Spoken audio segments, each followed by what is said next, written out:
বাইরের থেকে যত বেশি মানুষ এসে আপনার রোগীর সাথে দেখা করতে আসবে, আলটিমেটলি আপনার রোগীর রিস্ক তত বাড়লো।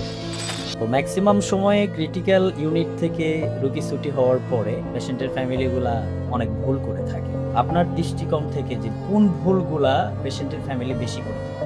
প্রথম ভুল আমি যেটা বলবো সেটা হচ্ছে কি, ডিসচার্জের পর একদম সোজা বাংলায় যদি বলি তাহলে লতায় পাতায় যত আত্মীয় স্বজন আসে সবাই মিলে একসাথে হুমড়ি খেয়ে পড়ে ওনাকে দেখার জন্য, যে একটা রোগী আইসিইউ থেকে বের হয়েছে, যাই গল্প শুনে আসি তো ওনার কাছ থেকে দেখে কি আসি। হইলো। এটা ভুল। মনে রাখবেন সেটা হচ্ছে বাইরের থেকে যত বেশি মানুষ এসে আপনার রোগীর সাথে দেখা করতে আসবে, আলটিমেটলি আপনার রোগীর রিস্ক তত বাড়লো। কারণ আনফর্চুনেটলি সে আইসিইউতে ছিল মানে সে একটা ক্রিটিক্যাল ইলনেসে ছিল। যখন একটা রোগী ক্রিটিক্যাল ইলনেস থেকে অনেক কষ্ট করে বের হয়, তারপরেও একটা লম্বা সময় কিন্তু সে সিভিয়ারলি ইমিউনো কম্প্রোমাইজ থাকে, অর্থাৎ তার রোগ প্রতিরোধ ক্ষমতা আপনার আমার চেয়ে অনেক দুর্বল।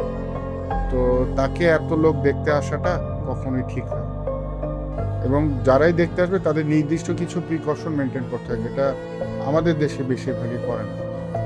2 নম্বর ভুলটা যেটা, সেটা হচ্ছে গিয়ে আইসিইউতে লম্বা সময় থাকা রোগী ডিসচার্জের সাথে সাথেই সে আপনার আমার মতো অ্যাক্টিভ হবে না, তার বেশ কিছু লিমিটেশন থাকবে, মুভমেন্ট সহ সব কিছু। সময়ের ব্যাপার। ওই সময় তার একটা ট্রেন্ড সাপোর্ট খুবই দরকার, যে তাকে বিজ্ঞানসম্মতভাবে এই কাজগুলো করাবে, অর্থাৎ কিভাবে তাকে মুভ করতে হবে, কিভাবে তার খাওয়া দাওয়া ইনশিওর করতে হবে, কিভাবে বাওয়েল ব্লাডার মুভ করার পরে সেগুলো ক্লিন করতে হবে, বা কিভাবে কি করতে হবে।